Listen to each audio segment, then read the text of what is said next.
किस तरह का राजनीति होने वाला सर इस बार बिहार में? बिहार में तो राजनीति तो पूरे देश का चुनाव, 17वां लोकसभा का चुनाव हुआ, 18वीं लोकसभा का चुनाव उससे कुछ अलग है पिछले तमाम चुनावों से, इसलिए कि 10 वर्षों के मोदी जी के राज के तजुर्बों के बल पर यह साबित हो गया कि इनको मुद्दा से कोई लेना देना नहीं है। सांप्रदायिक तनाव पैदा करके भाई भाई में लड़ा करके देश को टुकड़े में बांट करके सत्ता में उड़ाना चाहते हैं। और फिर यह भी साबित हो गया कि गरीबों के राज के बारे में, गरीबों के लिए कुछ नहीं सोचते हैं। सबका साथ सबका विकास फालतू है, गरीब होता चला गया है। आपको मैं बताऊं कि 150 रुपये 125 करोड़ रुपया प्रति व्यक्ति यहाँ कर्जा था, लेकिन उनके 10 वर्षों में बढ़कर लगभग 2,57,000 प्रति व्यक्ति हो गया।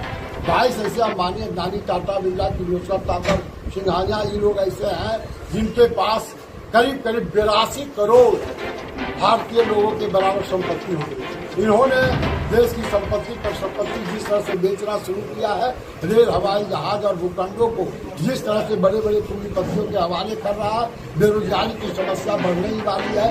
और आपने देखा कि 2 करोड़ रोजगार प्रतिवर्ष देने मिथ्या साबित हुआ।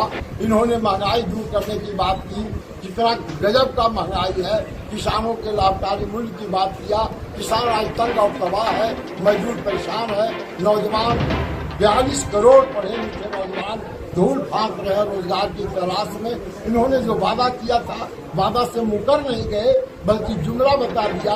अब जो मोदी की गारंटी है, पिछले 10 वर्षों की गारंटी ने तो साफ कर दिया कि इनकी गारंटी मिथ्या है, बोगस है। न सबका साथ है, न सबका विकास है, मुट्ठी भर लोगों का साथ है और पूरे देश को आस के बल पर जिंदा रखे हुए हैं। इसीलिए इस चुनाव में स्पष्ट है कि सवाल पूरा देश दुनिया देख रहा है कि जनतंत्र बचेगा कि नहीं, संविधान बचेगा कि नहीं।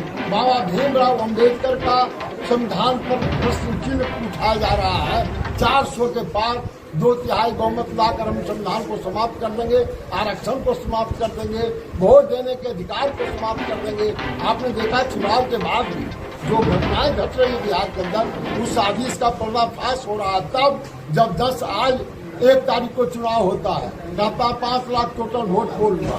10 दिन के बाद चुनाव आप कहता नहीं 5.5 लाख हुआ। अब 10 दिन में बोलिए, इस तरह के जमाने में 1 वोट भी अगर अंतर होगा, आधा घंटा में पता चलेगा।